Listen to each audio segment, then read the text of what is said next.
En esta hermosa isla del Caribe, Fidel Castro ha liderado a Cuba por más de 40 años. Un sobreviviente socialista en el mundo capitalista. Para algunos es un demonio. Para otros, un símbolo de resistencia y justicia social.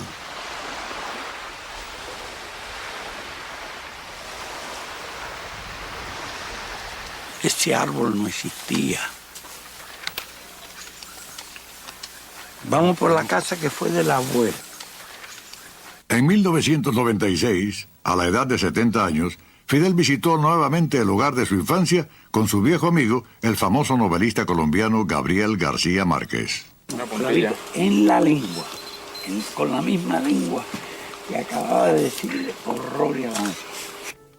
Fidel comenzó su vida en Virán, una zona agrícola lejos de la capital cubana, siendo el tercero de 7 hijos, 3 varones y 4 mujeres. Mi mamá fue hija de campesino muy pobre, no pudo ir a una escuela. Ella aprendió a leer y escribir sin ir a una escuela. Y mi papá también era analfabeto, no sabía leer y escribir. Vino de recluta de España antes de acabarse la guerra, lo trajeron de recluta. Ángel, el padre de Fidel, era un trabajador inmigrante español quien se convirtió en un rico propietario azucarero. Sus padres están enterrados cerca de la casa de la familia.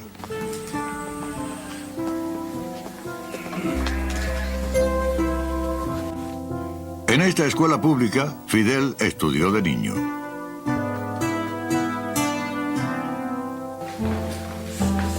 A ver dónde estaba la fecha. Arriba. Si estaba de frente. Un poquito hacia el año. Esa es la duda que tengo en interiores. De esta escuelita, la familia de Fidel lo envió a un colegio católico en la segunda mayor ciudad, Santiago de Cuba, y luego a la escuela secundaria de Belén, dirigida por los jesuitas en La Habana. Él puede hacer alarde de ser el hombre que más memoria tiene que yo conozca. Hay una cosa que hacía él, las asignaturas que no le gustaban, él se las aprendía gráficamente de memoria. De modo que arrancaba las páginas del libro y lo leía después lo leía como si estuviera leyendo el libro actualmente. Él venía de un colegio donde no había practicado tanto o casi nada el básquetbol, sino más bien el soccer. Y en La Habana lo que valía era el básquet. Pues él empezó enseguida a querer practicar básquet y enseguida me dijo a mí, oiga padre, ¿no podría ponerme usted una luz en el flor de básquet sobre el aro para que cuando los demás se acuestan yo pueda de noche seguir practicando? Cuando Fidel Castro se graduó, yo escribí, yo digo, Fidel Castro es madera de héroe y la historia de su patria un día tendrá que hablar de él. En la Universidad de La Habana, donde Fidel llegó en 1945 para estudiar Derecho, la atmósfera política estaba tan cargada que a menudo se tornaba en violencia. Los estudiantes que luchaban contra la corrupción y la injusticia eran blanco de la represión. Fidel entró en el conflicto no como un comunista, sino como un nacionalista radical apasionado por la justicia social. La universidad fue una gran escuela, una gran escuela donde para mí nos formamos nosotros y se formó desde luego Fidel. Nosotros organizamos el movimiento estudiantil junto con el movimiento obrero. Fidel tenía ya desde entonces características muy especiales. La asamblea más compleja, la situación más difícil de desentrañar, él la dominaba con la palabra. En la escuela de filosofía, el alumnado era casi todo muchachas, y además muy lindas. Tanto que en una de las casas de estudiantes en que estas muchachas, muchas del interior, se alojaban, le habíamos puesto la bombonera. Fidel venía a la escuela de filosofía muy a menudo porque había una carita, una muchacha, un rostro que lo había subyugado. He was married to a young woman who was the daughter of one of the elites. That marriage, however, only lasted 6 years because he was imprisoned for his revolutionary activities, and under considerable pressure from her family, they were divorced. He did, however, have a son from that marriage.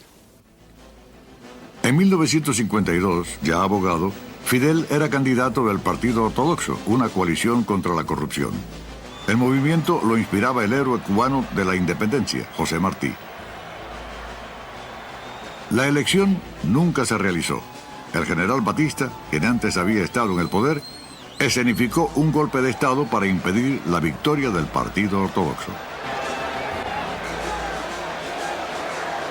Por aquella época, lo que se vivía con Batista era la corrupción rampante, el juego, la prostitución, la debacle, la violencia. Estamos hablando de un país que iba al desastre. I knew Cuba before Fidel Castro. I went there. It was the playground of the mafia. We had all the big jazz nightclubs that Nat King Cole and myself were petitioned to perform in. I did not see democracy in Cuba. As a matter of fact, if anything, I saw blatant racism and oppression. Luego del golpe de Batista, todos los partidos políticos y las garantías constitucionales fueron suspendidas y la universidad clausurada. Pero los estudiantes siguieron luchando. Fidel comenzó a organizar un grupo clandestino de oposición.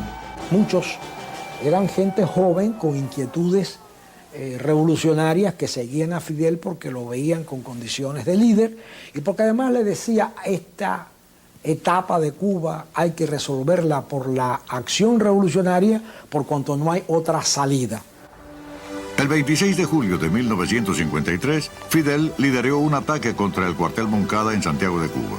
Esto marcó el comienzo de la lucha armada contra Batista. Pensábamos tratar de provocar un levantamiento nacional para el derrocamiento de Batista. Caso de no lograrse el levantamiento nacional, o en el caso de que Batista pudiera reaccionar con fuerzas superiores y atacarnos aquí en Santiago de Cuba, la idea nuestra era con las armas del cuartel Moncada marchar a las montañas y librar la guerra irregular en las montañas. La operación apenas comenzaba cuando un grupo de los atacantes fueron sorprendidos por una patrulla militar. 2 de los 150 participantes eran mujeres, Aide Santamaría y Melba Hernández.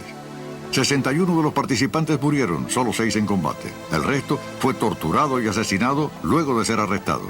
Ambas mujeres sobrevivieron. Fue muy dura, porque después cuando resultamos prisioneros y nos llevaron para el cuartel y nos sentaron así en el piso, de allí iban sacando a los muchachos o devolviendo a los muchachos, como el caso de Gómez García, que nos los devolvieron brutalmente heridos, destrozados, sin dientes. Aquello era una cosa horrible. A mí no me gusta hablar de esto.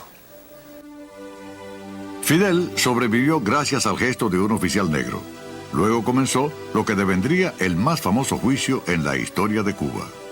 Fidel, en su alegato, está terminando su alegato, da así en la mesa con las manos y dice: condenadme, no importa, la historia me absolverá. Eso es lo que dice Fidel. Todo el personal se queda a la expectativa, se quedan inmóviles. Y entonces él, de pie, vuelve a hacer así, dice: bueno, ya terminé. Al pasar por delante de mí, cuando ya se lo llevara, me dijo: ¿tomaste nota? Digo, sí. Fidel y 29 de sus camaradas fueron confinados a la cárcel de Isla de Pinos. A Fidel lo condenaron a 15 años. Denominó a su movimiento político con la fecha del ataque al cuartel Moncada, 26 de julio, y pudo sacar clandestinamente de la prisión un manifiesto basado en su defensa, titulado La historia me absolverá. El manifiesto se convertiría en una inspiración para la revolución. Yo tuve mi actitud de rebeldía, me aislaron. Tenía todo el tiempo para leer. Leía 12 horas, 14 horas, 16 horas. Y después nunca he tenido oportunidad de leer tantas horas seguidas. Fidel y sus compañeros salieron en libertad después de 2 años. Batista, cediendo a las protestas populares, declaró una amnistía general de los prisioneros políticos. 6 semanas después de su liberación, Fidel partió para México. Allí, con un grupo de seguidores, planeó un nuevo intento de derribar al dictador. Buscando apoyo, Fidel recorrió comunidades cubanas en los Estados Unidos, en Nueva York, Nueva Jersey y Florida. Muchos simpatizantes, tanto ricos como pobres, contribuyeron a su causa. Al año siguiente, 1956, Fidel pudo ensamblar el núcleo de una fuerza guerrillera y se sintió listo para regresar a Cuba. Un joven médico argentino, Ernesto Che Guevara, se sumó a ellos. Los unió en primer lugar sus ideales. Hay un pequeño escrito de mi papá donde dice: me pasé toda la noche hablando con el jefe, con Fidel, y al otro día amanecí siendo miembro de su grupo, ¿no? Después de esa legendaria reunión de 12 horas, la vida del Che fue una parte importante de la Revolución cubana. 82 expedicionarios partieron de México en el yate Granma. Un levantamiento armado había sido planeado en Santiago de Cuba, coincidiendo con el desembarco. Horas antes del desembarco, se cayó un hombre al agua. Empezaron a buscarlo y el hombre no aparecía y gritábamos: a fulanito, Roque, Roque, y no aparecía Roque, hasta que al final dice Fidel: y de aquí no nos vamos hasta que no lo salvemos. Eso conmovió a la gente, le levantó la combatividad al escuchar esa frase y decir: coño, con este hombre no hay abandonado. ¿Y lo encontraron? No hay olvidado. Sí, lo encontramos. A costa de que se echara a perder la expedición. La sincronización del levantamiento con el desembarco falló.